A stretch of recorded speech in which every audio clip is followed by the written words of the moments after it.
Got her all opened up. Looks like there was like Coca-Cola or something spilled. I'm not gonna mess with any of that. I mean, I blew the dust off and basically just kind of looked for any wires that were not connected, or just anything leaking or swollen. Didn't really see anything like that. No remnants of belts. So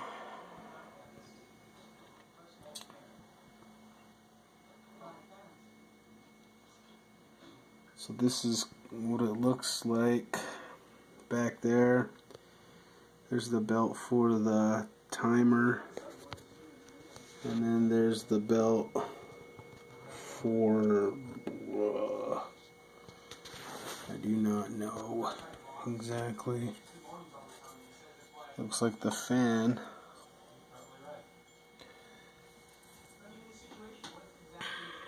I went ahead and sprayed deoxit down and in there because that's where the buttons are. So I sprayed some deoxit there. I sprayed some there because that's where we got our power button.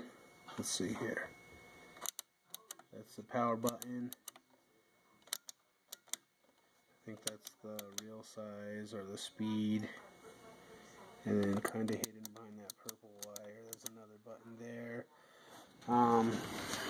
Down and under here, I did spray some more deoxit there on this volume, and well, I don't know if it's a volume, it's an input, but so swabbed out the insides of those RCA inputs just in case there was some. I blew out as much dust as I possibly could. There's dead flies in there and stuff, but I was happy to see there was no. Being an exterminator, you know, I'm always worried that I'm going to open something like this up and see a bunch of bed bug remnants or roaches or something, but nope, not on this one, so luckily.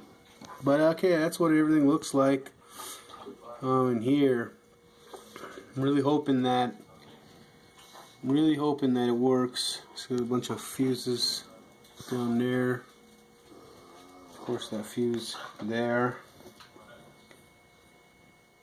So okay, now I'm just gonna finish cleaning her up and putting her back together. There she is, all cleaned up. Still have a little bit of polish in some spots that I gotta buff in, but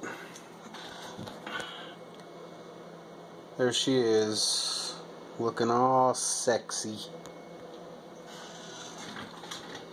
Deoxited the buttons. All of these buttons, all of these switches and knobs. Got her all cleaned up, blew her out,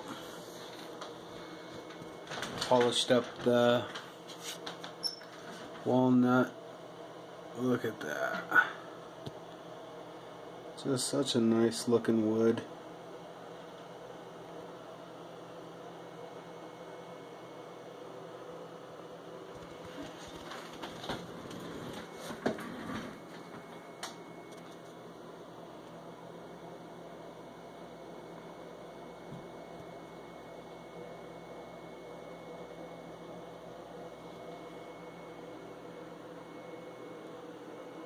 Couldn't get those spots off though, no matter how hard I tried, no matter what I used.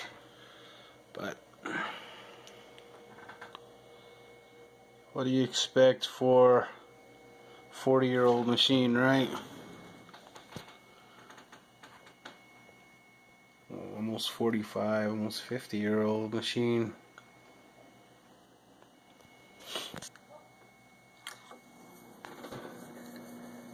I did oil, put a drop of oil right there in the bottom there.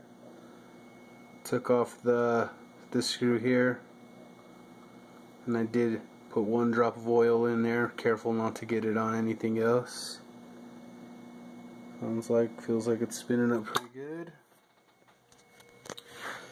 Cleaned the heads, Looks still a little dirty, but it really is kind of a bitch to get in there and clean. But I think I got them pretty good. So now we'll just wait and do the test. See how it comes out. The products that I used total was Q-tips, just a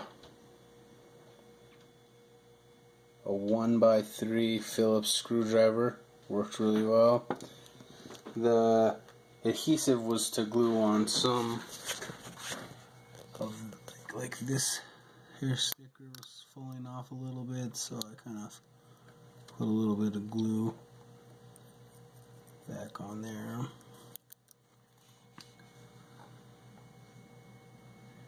I put some deoxit in here, not direct spray, but on a like a long skinny thing, and just kind of put it in there and just swabbed it out a little bit with some cotton.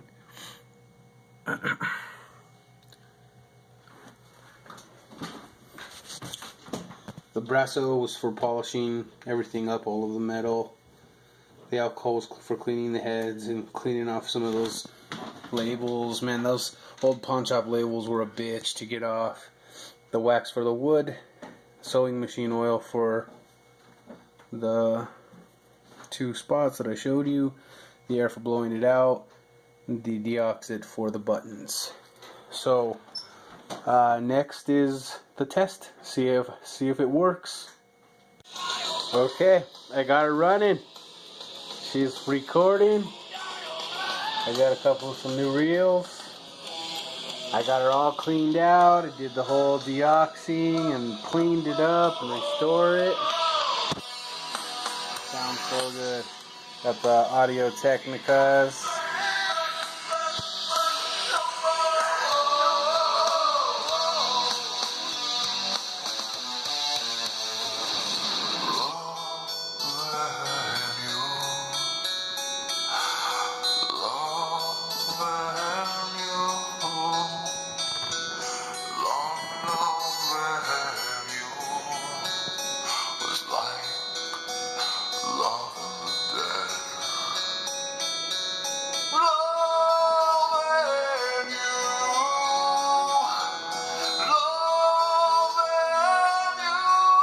So, I got it tested.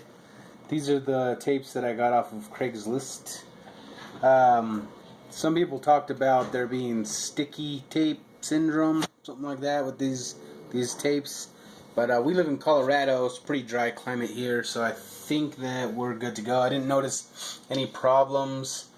I recorded straight from my cell phone, so I didn't get any footage of me. Basically, I'm hooked up to here, into my audio jack, and then into the back of the machine. I moved my knobs here to record on, so I moved them into the down position. I recorded on 4-channel. The meters and the sound won't work if it's on rear, so it's on front. And then also when I'm recording, these knobs are down to source because obviously I want to hear. So, but I did rewind it, and happy to say it is working just fine. So we'll just rewind just for a scotch. Well, I should have pushed stop, but